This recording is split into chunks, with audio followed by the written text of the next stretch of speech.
হ্যাঁ, hello student. আজকে 2025 সালের মাধ্যমিকের জীবনবিজ্ঞানের প্রশ্নের যে সঠিক উত্তরগুলো সেগুলো আলোচনা করব। আজকে শুধু আলোচনা করব হচ্ছে ওই বিভাগ ক আর হচ্ছে আহ, বিভাগ খ বিভাগের প্রশ্নগুলো আজকে আলোচনা করব।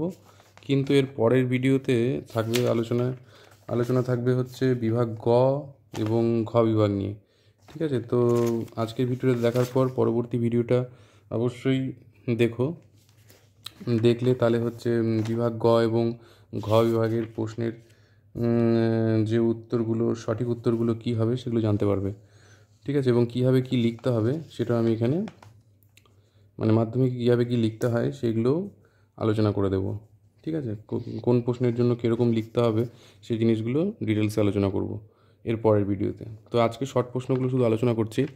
তো ফার্স্ট যে প্রশ্নটা হচ্ছে কি বলেছে, নিচের কোনটি সঠিক প্রতিবর্তক পথের ক্রম। তাহলে এখান থেকে আগে ভালোভাবে পড়তে হবে। তো এখানে গ নম্বর অপশানটা হচ্ছে গ্রাহক, অন্তর্বাহী স্নায়ু, স্নায়ুকেন্দ্র, বহির্বাহী স্নায়ু, কারক। ঠিক আছে, তাহলে এটা হচ্ছে সঠিক অ্যান্সার। দু নম্বরটা কি বলেছে, নিচের কোন বাক্যটি সঠিক নয়। সঠিক নয় বলেছে, কিন্তু এই নয়টা কিন্তু ভালো করে লক্ষ্য করতে হবে আগে, এটা কিন্তু পরীক্ষায় গোলমাল হয়ে যায়। তো কোনটি সঠিক নয়, তাহলে এখানে সঠিক নয় যেটা সেটাকে খুঁজে বের করতে হবে আমাদের। তাহলে প্রথমে হচ্ছে থাইরক্সিন দেহের বিপাক নিয়ন্ত্রণ করে, একদম সঠিক। প্রজেস্টেরন গর্ভাবস্থায় জরায়ুর বৃদ্ধি, অমরার গঠন, সন্তান প্রসব নিয়ন্ত্রণ করে, ঠিক আছে। ইনসুলিন গ্লাইকোজেনেসিসের হার বাড়ায়, ঠিক আছে। অ্যাড্রিনালিন হাড় উৎপাদন হ্রাস করে, তাহলে এটা হচ্ছে ভুল আছে। অ্যাড্রিনালিন হাড় উৎপাদন বৃদ্ধি করে, এখানে হ্রাস করে দেওয়া আছে, তার মানে এটা ঘ নম্বর অপশানটা হচ্ছে এখানে অ্যান্সার। নেক্সট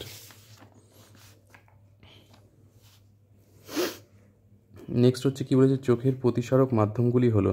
চোখের প্রতিসারক মাধ্যমগুলি হলো কি কি, একটা চোখের যদি মানে ছবিটা ঠিকঠাকভাবে করা থাকে তাহলে সেখানে সেখান থেকে একটা আইডিয়া পাওয়া যাবে, এবং সেখান থেকে বোঝা যাচ্ছে যে কী হবে জিনিসটা, অর্থাৎ cornea, aqueous humour, lens, vitreous humour, এটা হচ্ছে সঠিক অ্যান্সার কটা। ঠিক আছে, আর বাদবাকিগুলো সিকোয়েন্সলি গণ্ডগোল আছে। এবার 4 নম্বরটা কী বলেছে, উদ্ভিদ কোষের এবং মাইটোসিস ও প্রাণী কোষের মাইটোসিস সংক্রান্ত নিচের পার্থক্যগুলি বিবেচনা করো এবং কোনগুলি সঠিক তা বেছে নাও। তাহলে প্রথম থেকে আমরা দেখতে হবে কোনটা সঠিক, সেখানে বাছতে হবে। তাহলে সেন্টিওল থেকে বেমতন্তু গঠিত হয়, সেন্টিওল উদ্ভিদ কোষে থাকে না, তো সেখান থেকে বেমতন্তু কীভাবে গঠিত হবে, তাহলে এটা ভুল। প্রাণী কোষের মাইটোসিসের ক্ষেত্রেও কী বলেছে, অনুনালিকা থেকে বেমতন্তু গঠিত হয়, প্রাণী কোষে অনুনালিকা থাকে না। ঠিক আছে, তাহলে এই অপশানটা মানে এই 1 নম্বরটা তাহলে ভুল আছে। 2 নম্বর কী বলেছে, কোষপাত গঠনের মাধ্যমে সাইটোকাইনেসিস সম্পন্ন হয়, অবশ্যই ঠিক। কোষপাত গঠনের মাধ্যমে বা সেল প্লেট গঠনের মাধ্যমে সাইটোকাইনেসিস হয়, এটা তো ঠিক আছে। ঠিক আছে, এবার নেক্সট কি, প্রাণী কোষের ক্ষেত্রে কী বলেছে, ক্লিভেজ বা ফ্যারোয়িংয়ের মাধ্যমে সাইটোকাইনেসিস সম্পন্ন হয়। হ্যাঁ, এটাও ঠিক আছে। সাইটোকাইনেসিস সম্পন্ন হয়, তাহলে 2 নম্বর পয়েন্টটা হচ্ছে আমরা এখানে ঠিক পেলাম।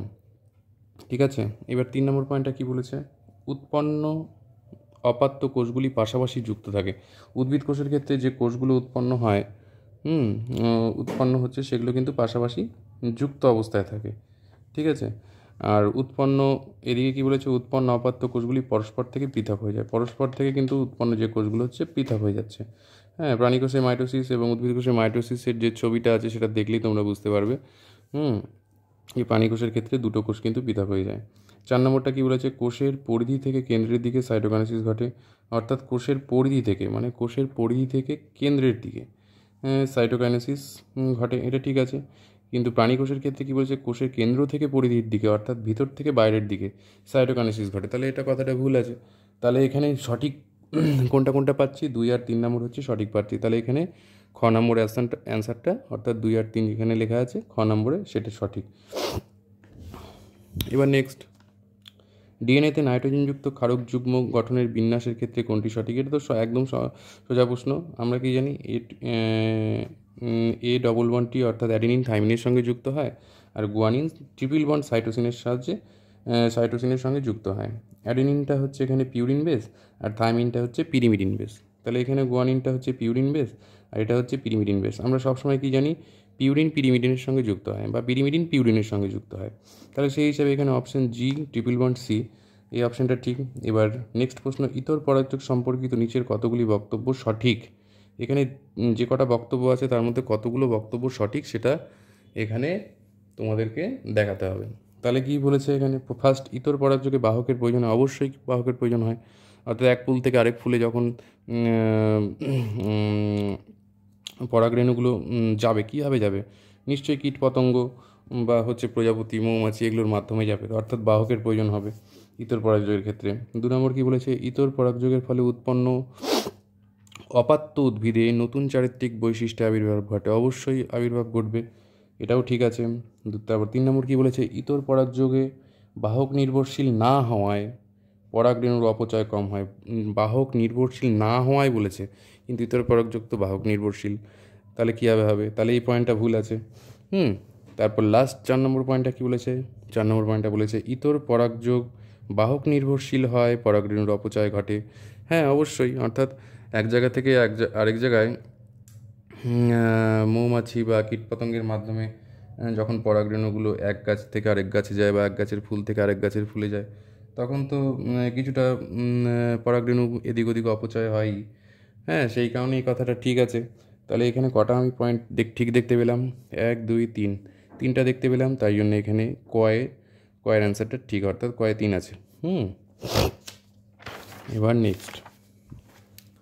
নেক্সট কি বলছে দেখো, কোনো এক দম্পতির পরপর 3 সন্তান যদি পুত্র হয় তবে চতুর্থ সন্তানটি কন্যা হওয়ার সম্ভাবনা কত শতাংশ? এখানে হচ্ছে 50% হবে। কীভাবে হচ্ছে সেটা একটু দেখিয়ে দিচ্ছি। দেখো এখানে কোনো 7 নম্বর প্রশ্নটা কি বলেছে, কোনো এক দম্পতির পরপর 3টি সন্তান যদি পুত্র সন্তান হয়, চতুর্থ সন্তানটি কন্যা সন্তান হওয়ার সম্ভাবনা কত শতাংশ? তাহলে হচ্ছে দম্পতি মানে কি, স্বামী স্ত্রী, তার মানে হচ্ছে ধরে নাও এটা স্ত্রী, মানে এটা হচ্ছে স্ত্রী, এটা পুরুষের ক্রোমোজোমটা কী হবে, XY, তাহলে এটা পুরুষ। তাহলে এখান থেকে কী হবে, এক্স নামবে গ্যামেট, আর এখান থেকে কি গ্যামেট নামে, কটা গ্যামেট নামবে, যেহেতু এটা হেটেরোজাইগাস, পুরুষ সবসময় হেটেরোজাইগাস শুক্রাণু যুক্ত, অর্থাৎ একটা এক্স ক্রোমোজোম যুক্ত একটা ওয়াই ক্রোমোজোম যুক্ত, সেই কারণে একটা এক্স নামবে একটা ওয়াই নামবে, তাই না? তাহলে এই দুটোর সঙ্গে মিট হলে XX, এটার সঙ্গে এটা মিট হলে XY, তাহলে দুটো পাওয়া যাচ্ছে এখানে, অর্থাৎ এটা হচ্ছে 50%, এটাও হচ্ছে 50%। অথবা তার মানে কি, তার মানে হচ্ছে এটা হচ্ছে F1 জনু আর এটা প্যারেন্টাইল জনু।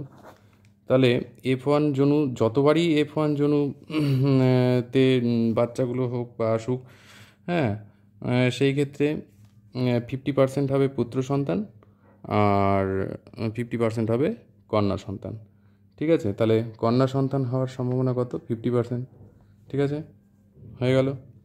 তাহলে গ নম্বর অপশানটা ঠিক আছে। এবার 8 নম্বর কী বলেছে, 8 নম্বর পয়েন্ট কী বলেছে, ক্যাপিটাল ওয়াই ছোট ওয়াই ক্যাপিটাল আর ও ক্যাপিটাল ওয়াই আর এই দুটো জিনোটাইপ দেওয়া আছে। জিনোটাইপযুক্ত উদ্ভিদ থেকে প্রাপ্ত গ্যামেটের ভেদের অনুপাত নির্ধারণ করে, একটু কথাটা ঘুরিয়ে দিয়েছে। যাই হোক, এটা হচ্ছে কি, জিনোটাইপযুক্ত উদ্ভিদের থেকে প্রাপ্ত গ্যামেটের প্রকারভেদ এর অনুপাত নির্ধারণ করো। যদি তোমাদের ওই এটা দুটো বৈশিষ্ট্য আছে এখানে, একটা হচ্ছে হলুদ আর একটা হচ্ছে কি, আর মানে হচ্ছে গোল, তাই না? আর এখানেও আছে হলুদ আর গোল। যেহেতু এখানে আর আছে মানে এটা প্রকট বৈশিষ্ট্য, অর্থাৎ হলুদ গোল, এটা হচ্ছে হলুদ গোলাকার, তাহলে এই জিনোটাইপটাও হচ্ছে হলুদ গোলাকার কিন্তু।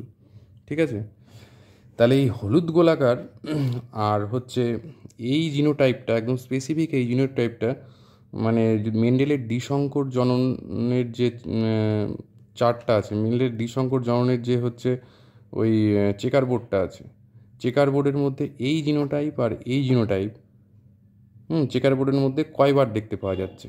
অর্থাৎ তোমাদের চেকার বোর্ডটা যদি একটু জানা থাকে বা চেকার বোর্ডটা যদি টুক করে একটু খাতার মধ্যে করে নিতে পারো, তাহলেই দেখতে পাবে সেই এই জিনোটাইপটা আর এই জিনোটাইপটা সেই চেকার বোর্ডের মধ্যে কয়বার পাচ্ছ। তাহলে দেখবে যে এই জিনোটাইপটা 2বার পাওয়া যাচ্ছে আর এই জিনোটাইপটাও 2বার পাওয়া যাচ্ছে মেন্ডেলের মটর গাছের মেন্ডেলের দ্বিসংকর জননের পরীক্ষায়। ঠিক আছে, তাহলে এখানে অপশান হচ্ছে 2:2। ঠিক আছে, এবার নেক্সট এবার কি বলেছে দেখো, সবই বেশিরভাগই ক্রস থেকে দেওয়া আছে প্রশ্ন। নিচের কোন ক্রসটিতে F1 জনিতে লম্বা ও বেটে, কি বলেছে, লম্বা ও বেটে, বেটে বৈশিষ্ট্যের অনুপাতটি 1:1 হবে। তাহলে এখানে বেটে আমাদের খুঁজে নিতে হবে আগে, লম্বা আর বেটে। তাহলে এখানে লম্বা তো এটাও হতে পারে, এটাও হতে পারে, এটাও হতে পারে, এটাও হতে পারে, কিন্তু বেটেটা কি আছে, বেটেটা কি এটা না, এটা তো বেটে না, এটাও বেটে না। তাহলে বেটে হচ্ছে এই দুটো আছে, এইটা আর এটা। তাহলে দেখতে হবে এই দুটোর মধ্যে 1:1 কোন ক্রসটাতে আসছে, তাই না? তাহলে এবার আমরা চট করে দেখে নিই 9 নম্বরটাতে আমরা চট করে একটু দেখে নিই ক্রসটা কী আসছে। তাহলে 9 নম্বর প্রশ্ন ক্রস দেখি কী হচ্ছে, টিটি। তাহলে এই দুটো তো আমরা বাদ হয়ে গেল, এই দুটো আমরা আর করছি না, কারণ যেহেতু এখানে বেটেটা নেই, এখানে বেটে নেই, এখানেও বেটে নেই। যেহেতু বলেছে বেটে, বলেই দিয়েছে বেটে বৈশিষ্ট্যের মানে ফিনোটাইপিক অনুপাতটা বের করতে বলেছে। ঠিক আছে, তাহলে বেটেটা দেখি কি হচ্ছে, এই মানে ক্রসটা দেখি কি হচ্ছে। তাহলে এই ক্ষেত্রে এখান থেকে একটা টি নামছে গ্যামেট, আর এখান থেকে একটা টি নামছে।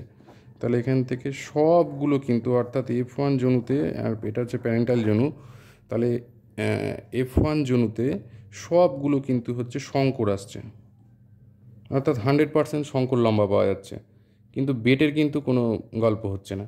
তাহলে এক্ষেত্রে কি আরেকটা জায়গায় কি আছে, এখানে আরেকটা ক্রস আছে টিটি। তাহলে এখান থেকে যেহেতু হেটেরো জায়গাস আছে, তাহলে দুটো গ্যামেট নামবে, আর এখান থেকে শুধু একটা টি নামবে। এবার এই দুটো মিট করলে এটা হচ্ছে, আর এই দুটো মিট করলে এটা হচ্ছে, তাই না? তাহলে মানে F1 জনুতে 50% পাওয়া যাচ্ছে হচ্ছে এটা, আর 50% পাওয়া যাচ্ছে বেটে, তাই না? তাহলে 100% 50% করে আসছে।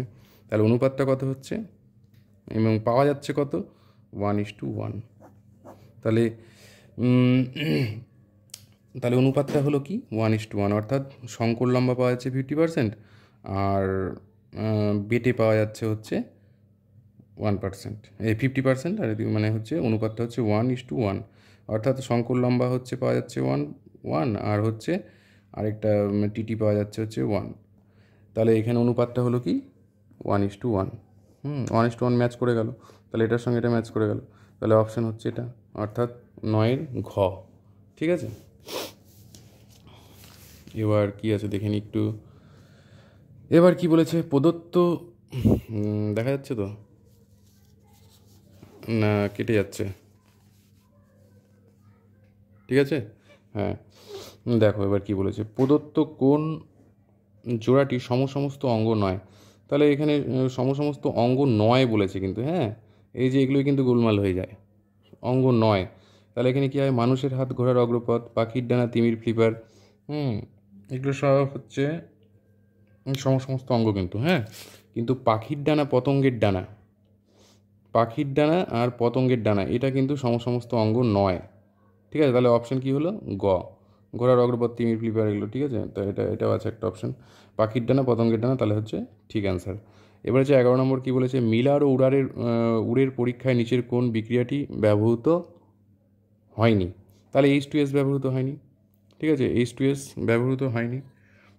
এটা হচ্ছে ওই সে অরিজিন অফ লাইফে আছে, জীবের জীবনের উৎপত্তিতে পেয়ে যাবে এই চ্যাপ্টারের মধ্যে, এখানে মিলার আর উডের পরীক্ষাটা আছে, ওখানে হচ্ছে H2S ব্যবহৃত হয়নি। ঠিক আছে, এবার নেক্সট 12 নম্বর প্রশ্নটা কী বলেছে, কোনটি মৌমাছির ওয়েগাল নিত্য বৈশিষ্ট্য নয়, আবার নয়, বেশিরভাগই নয় দিয়ে দিয়েছে, হ্যাঁ সব নয় দিয়েছে যাতে গুলিয়ে যায়, হ্যাঁ স্টুডেন্টরা, এটাই হচ্ছে চালাকি কিন্তু। ঠিক আছে, নয় বলে দিয়েছে, তাহলে এখানে সমস্তটা পড়ে দেখতে হবে, এখানে অ্যান্সার হবে গ। ঠিক আছে, এখানে অ্যান্সার হবে কি গ, এটা কিন্তু অনেকেই কিন্তু গোলমাল করেছে, হ্যাঁ। এবার দেখো 13 নম্বর প্রশ্নটা কী বলেছে, বিপন্ন প্রজাতি এবং তার বিপন্নতার কারণ সংক্রান্ত নিচের কোন জোড়াটি সঠিক। এখানে আবার বলেছে সঠিক, এই জিনিসগুলো কিন্তু ফলো করতে হবে ভালো করে, ঠিক আছে। তাহলে এখানে সঠিক, তাহলে হচ্ছে এখানে সঠিক হচ্ছে ক নম্বর অ্যান্সারটা, অর্থাৎ মোরালা মাছ। এবার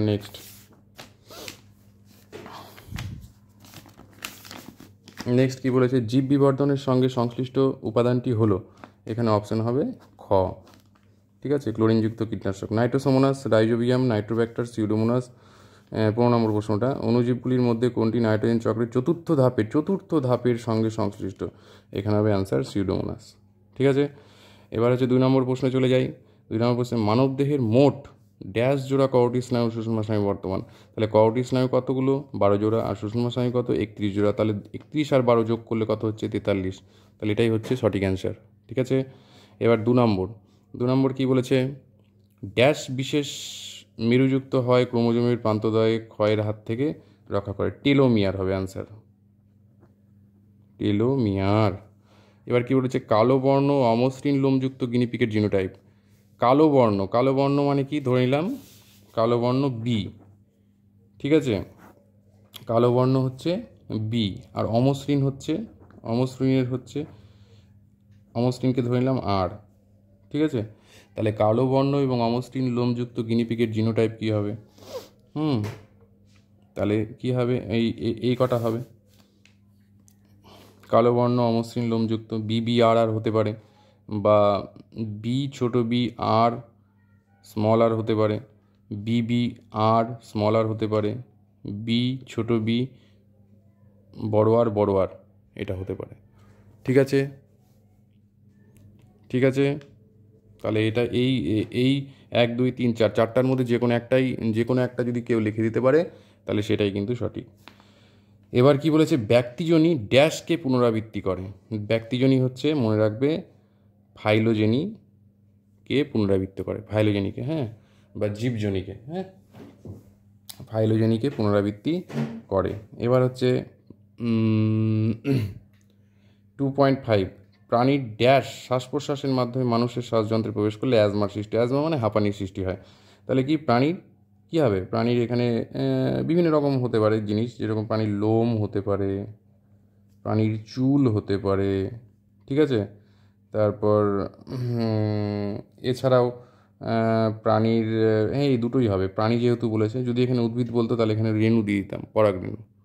ঠিক আছে, এখানে ভেবে চিন্তে দিতে হবে। প্রাণীর লোম চুল এগুলো দিলেই হবে, লোম চুলের যে কোনো একটা, দুটোর মধ্যে একটা দিলেই সঠিক অ্যান্সার। এবার হচ্ছে 6 নম্বরটা কি বলেছে? চোরাশিকারির অর্থনৈতিক উদ্দেশ্য হলো কি? চোরাশিকারের অর্থনৈতিক উদ্দেশ্য কি হলো? কোনগুলো বেচে চোরাশিকারের অর্থনৈতিক উদ্দেশ্য লাভ করে? সেটা হচ্ছে কি? এখানে শিং হতে পারে, দাঁত হতে পারে, চামড়া হতে পারে। ঠিক আছে, তারপর আর কি হবে? আর খুর হতে পারে, এই সমস্ত জিনিসগুলো হতে পারে। তারপর ওই হ্যাঁ, এই সমস্ত জিনিসগুলো। অর্থাৎ উপযুক্ত যদি উত্তর দেওয়া যায় ঠিকঠাক, তাহলে কিন্তু নম্বর পেয়ে যাবে। ঠিক আছে, চোরাশিকারির অর্থনৈতিক উদ্দেশ্য হলো প্রাণীর শিং, দাঁত, চামড়া, খুর, হ্যাঁ, এই সমস্ত জিনিসগুলো হবে আর কি। এবার হচ্ছে চলে যাই নেক্সট, কোনগুলো মানে সত্য মিথ্যা আর কি। হ্যাঁ, দূরের বস্তু দেখার জন্য অক্ষিগোলকের লেন্সটি বক্রতা হ্রাস পেলে ফোকাস দৈর্ঘ্য বেড়ে যায়। অবশ্যই, তাহলে এটা একটু মানে ট্রুথ, অর্থাৎ হচ্ছে সত্য। ঠিক আছে, এবার কি বলেছে? প্রাণীকোষের মাইটোসিসের অ্যানাফেজ দশায় অপত্য ক্রোমোজোমগুলি মেরুর দিকে চলন হয়। মেরুর দিকে মানে উপরের দিকে, হ্যাঁ, তাহলে এটাও সত্য, ট্রুথ। এবার কি বলেছে? একটি লোকাসের ক্ষেত্রে হোমোজাইগাস প্রকট মানে কি? এরকম হতে পারে, বিবি হোমোজাইগাস প্রকট বলেছে, হ্যাঁ, আর এটা তো হবে না, এটা হোমোজাইগাস প্রচ্ছন্ন হয়ে গেল, তাই না? তাহলে এটা হচ্ছে হোমোজাইগাস প্রকট। ঠিক আছে, অপর লোকাসের ক্ষেত্রে হেটেরোজাইগাস প্রকট মানে এখানে যেহেতু একটা বি দিয়ে হয়ে গেছে একটা চরিত্র বৈশিষ্ট্য, আরেকটা বৈশিষ্ট্য কী দিয়ে হবে? আর দিয়ে হতে হবে। তাহলে এখানে হেটেরোজাইগাস প্রকট মানে কি? এখানে আর এটা হওয়া উচিত ছিল, কিন্তু এখানে দেওয়া আছে কি? ছোট আর, তাহলে এটা ভুল আছে, তাই না? তাহলে অ্যাকচুয়ালি এই কথা হিসেবে এটা এইভাবে হয়, তাই না? কিন্তু এখানে দেওয়া আছে কি? এখানে দেওয়া আছে এইটা, তাহলে এটা কি? এটা ফলস। বোঝা গেল? এবার দেখো, ইকুয়াসের অগ্রপদে 4টি এবং পশ্চাৎপদে 3টি আঙুল উপস্থিত, এটাও ফলস ইভলিউশন চ্যাপ্টারে। এবার রেড পান্ডা সংরক্ষণের একটি প্রচেষ্টা হলো ক্যাপটিভ ব্রিডিং, এটা ট্রুথ বা সত্য। আর এটা বিপাক ক্রিয়া সাহায্যকারী থাইরক্সিন ব্যতীত অপর হরমোনটি হচ্ছে ইনসুলিন, হ্যাঁ, একদম ঠিক, তাই ট্রুথ। ঠিক আছে, এবার নেক্সট, এবার মিলানো, হ্যাঁ, মিলানোটা দেখি কি বলেছে। দেখো, এডিএইচ মানে হচ্ছে অ্যান্টি ডায়াবেটিক হরমোন। এটা পশ্চাৎ পিটুইটারি থেকে খরিত হয়। হ্যাঁ, যেটা হচ্ছে মানে একদম বৃক্কের কাজ করে গিয়ে ডাইরেক্ট। তাহলে যেহেতু বৃক্ক হচ্ছে কি নেফ্রন হচ্ছে বৃক্কের সঙ্গে যুক্ত, তাই না? তাহলে হচ্ছে এখানে হচ্ছে উমো অ্যান্সার। এবার অ্যামাইটোসিস কোষ বিভাজনে কী হচ্ছে, বেমতন্তু গঠিত হয় না, তাহলে এটা ঘ। ঠিক আছে। এবার নেক্সট কী বলেছে, থ্যালাসেমিয়ার মধ্যে এখানে পড়ে দেখতে হবে কী আছে, এই যে এটা যেরকম ছ, অটোজোমে অবস্থিত প্রচ্ছন্ন মিউট্যান্ট জিন, তাহলে থ্যালাসেমিয়া হয়ে গেল ছ। সমবৃত্তি অঙ্গ কী হবে, সমবৃত্তি অঙ্গ হচ্ছে অভিসারী বিবর্তন, মানে হচ্ছে খ। মানব জনসংখ্যা বৃদ্ধি পেলে কী হবে, জলাভূমির হ্রাস হবে, তাহলে হবে ক। পক্ষী পরাগী ফুল কী হবে, পক্ষী পরাগী ফুল হচ্ছে পলাশ, গ। তাহলে হয়ে গেল। এবার বৈসাদৃশ্যটি বেছে লেখো। Hypothalamus, ponds, medulla oblongata, cerebellum. দেখো, হাইপোথ্যালামাস হচ্ছে অগ্র মস্তিষ্কের অংশ কিন্তু হাইপোথ্যালামাস, আর পন্স, মেডালা অবলাঙ্গাটা আর হচ্ছে সেরিবেলাম হচ্ছে পশ্চাৎ মস্তিষ্কের অংশ। তাহলে বৈসাদৃশ্যটি নিশ্চয়ই হচ্ছে হাইপোথ্যালামাস, অ্যান্সার হাইপোথ্যালামাস। এবার সোয়ান কোষের কাজ কি, সোয়ান কোষের কাজ কিছু নয়, তেমন কিছু নেই। সোয়ান কোষের কাজ হচ্ছে, সোয়ান কোষ কোথায় দেখতে পাওয়া যায় আগে জানতে হবে। সেটা দেখতে পাওয়া যাচ্ছে ওই যে নিউরন বা স্নায়ুকোষের বাইরের দিকে যে ওই নিউক্লিয়াসযুক্ত কোষগুলো দেখতে পাওয়া যায়, সেগুলোকে সোয়ান কোষ বলা হচ্ছে। এর কাজ কি, মায়োলিন শীথ তৈরি করা, 1 নম্বর মায়োলিন শীথ তৈরি করা। তারপর যে ড্যামেজ নার্ভের রিপেয়ার করা, এটাও হতে পারে। তারপর আরেকটা কাজ হতে পারে প্রান্তীয় স্নায়ুতন্ত্রে অ্যাকশনের বাইরের আবরণ গঠনে সাহায্য করা। ঠিক আছে, প্রান্তীয় স্নায়ুতন্ত্রে অ্যাকশনের বাইরের যে আবরণ সেটা গঠন করতে সাহায্য করা। ঠিক আছে, এটা হচ্ছে সোয়ান কোষের কাজ হয়ে গেল। এবার নিচের প্রথম শব্দ জোড়াটি মানে সঠিক কোনটা সেটা বলতে হবে। খণ্ডীভবন স্পাইরোগ্যারা খণ্ডীভবন দেখায়। আর কার্কোদ্গম কে দেখাবে, তাহলে এখানে হয়ে যাবে ইস্ট একটা হবে হাইড্রা। ঠিক আছে, এই দুটোই দেখাবে, ইস্টও দেখাবে আর কে দেখাবে, আর দেখাবে হচ্ছে হাইড্রা। ইস্ট আর কে দেখাবে, হাইড্রা। ঠিক আছে, তাহলে মনে রাখবে ইস্ট এবং হাইড্রার মধ্যে যে কোনো একটা দিলেই কিন্তু একদম সঠিক। বোঝা গেল? এবার দেখো এখানে কি বলেছে, এখানে এই জিনোটাইপগুলো দেওয়া আছে, বিভিন্ন রকম জিনোটাইপগুলো দেওয়া আছে। তার মধ্যে কি বলেছে, ফিনোটাইপের ফলাফল নিরিখে কোনটি সম্পূর্ণ ভিন্ন। এখানে দেখো কোনটা ভিন্ন, এখানে সবগুলো কিন্তু ওয়াই, মানে হচ্ছে ক্যাপিটাল ওয়াই আছে, মানে এখানে হচ্ছে এটা হলুদ গোল, এখানে হচ্ছে কি আছে, এখানে কিন্তু হলুদ গোল নাই। এখানে সবুজ গোল হয়ে গেছে। যদি ছোটোটাকে এখানে হলুদের জায়গায় ছোটো ওয়াইটাকে যদি সবুজ ধরি, তাহলে সবুজ গোল হয়ে গেছে। আর এখানে হলুদ গোল আছে, এখানেও হলুদ গোল আছে, তাহলে এটা হচ্ছে আলাদা। তাহলে অ্যান্সার হচ্ছে এটা, অর্থাৎ ছোটো ওয়াই ক্যাপিটাল আর। বোঝা গেল? এবার নেক্সট কী বলেছে, বর্ণান্ধ জিন বহনকারী মাতার জিনোটাইপ কী হতে পারে। বর্ণান্ধ জিন বহনকারী মাতার জিনোটাইপ কালার ব্লাইন্ডনেস, তো তাহলে সি দিয়ে জিনটাকে প্রকাশ করা হয়। তাহলে মহিলাদের ক্ষেত্রে হচ্ছে বাহক থাকবে নিশ্চয়ই, তাহলে একটা ক্যাপিটাল সি দিয়ে দাও, একটা স্মল সি দিয়ে দাও। এটাও বর্ণান্ধ জিন বহন করছে, অর্থাৎ এটা যদি জিন হয় বর্ণান্ধ জিন, তাহলে এটা হতে পারে একটা জিনোটাইপ। আর একটা হতে পারে একদম পুরোপুরি বর্ণান্ধ, দুটোই ছোটো সি। ঠিক আছে, তাহলে এই দুটো, অর্থাৎ মহিলাদের ক্ষেত্রে কিন্তু বাহক হয়, কিন্তু পুরুষদের ক্ষেত্রে হয় না। কারণ কি, পুরুষের ওয়াই ক্রোমোজোম কোনো কিন্তু জিন বহন করে না, সেই কারণে পুরুষেরা কিন্তু কোনো বাহক হয় না, বা পুরুষদের বাহক হয় না। হ্যাঁ, পুরুষদের হয় স্বাভাবিক, না তো একদম পুরোপুরি এফেক্টেড। আর মহিলাদের ক্ষেত্রে কিন্তু একটা এক্সট্রা থাকে, সেটা হচ্ছে এইটা বাহক।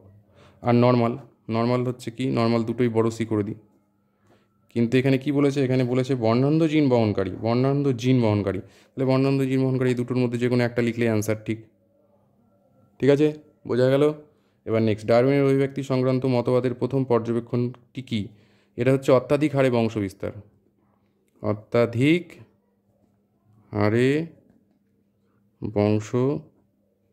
বিস্তার। ঠিক আছে, এবার 25 নম্বর প্রশ্নটা কী বলেছে, নিচের 4টি বিষয়ের মধ্যে কোনটি অপর বিষয়টির অন্তর্গত, সেই বিষয়টি খুঁজে বার করে লেখো। দ্বীপভূমি নিমজ্জন, লবণাঙ্গ উদ্ভিদ ধ্বংস, সুন্দরবনে পরিবেশগত সমস্যা, খাদ্যের সংখ্যার ভারসাম্য ব্যাঘাত। তাহলে এই সবগুলো পয়েন্টের মধ্যে এটাই হচ্ছে মেন পয়েন্ট। সুন্দরবনে পরিবেশগত সমস্যা যদি হয়, তাহলে সমস্ত কিছুই প্রবলেম হবে, তাহলে এটাই হচ্ছে মেন পয়েন্ট। তাহলে সুন্দরবনে পরিবেশগত সমস্যা সঠিক অ্যান্সার। ঠিক আছে, এবার লাস্ট জেএফএম এর মূল ভূমিকা। জেএফএম এর সম্পূর্ণ নাম জয়েন্ট ফরেস্ট ম্যানেজমেন্ট। জেএসএম এর মূল ভূমিকা কি? অরণ্য ধ্বংসের হাত থেকে বাঁচানো, 1 নম্বর, অরণ্যকে ধ্বংসের হাত থেকে বাঁচানো। 2 নম্বর কী হতে পারে?